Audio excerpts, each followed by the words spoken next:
Why wait until the end of your life to figure out the secrets to happiness, the secrets to joy, when you can actually ask people who are nearing the end of their life what they regret along the way? Bronnie Ware did this exact same thing with her book, Regrets of the Dying. And she listed the top 5 regrets that came up over and over and over again. Today, we're going to talk about those regrets, and I'm going to fill you in on all 5 regrets. The 5th regret of the dying is, I wish I would have allowed myself to be more happy. And when you think about this, you actually have the permission to be happy. Nobody can tell you how to feel.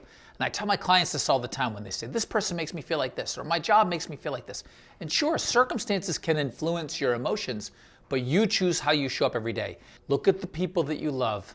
Look at yourself in the mirror and learn to love yourself. Find hobbies. Find ways to actually fill your time with things that really interest you.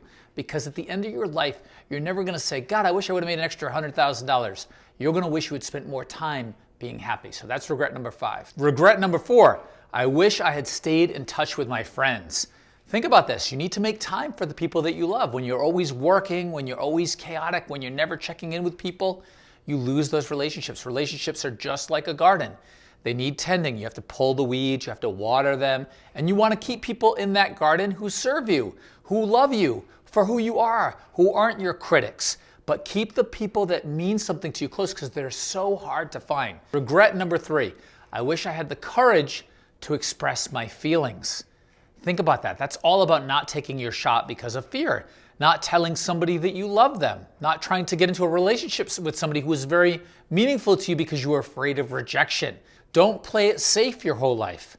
Be okay with a little discomfort, and that's what expressing your feelings is all about. Regret number 2, I wish I hadn't worked so hard. People think that they need to work, always to try to get ahead, to try to be number 1, to try to have all that success, but you need balance in your life. You can't always have perfect balance, but you need to have time for your family. You need to have time for your thoughts. You need to have time for your health and for yourself and for love. You can't just work all the time because at the end of the day, what are you working for?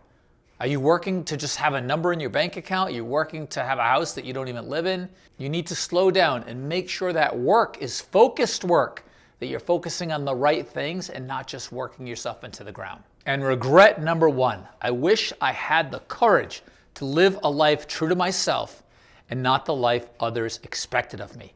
I talk about this all the time. Be the author of your own story. Stop asking for permission. What do you guys think? What do you think? Should I do this? Should I try that? You already know the answers to these things. They exist within you. Have the courage to go for what you want in life. Have the courage to live where you want. Don't continue to live in a painful situation because you're so afraid of change.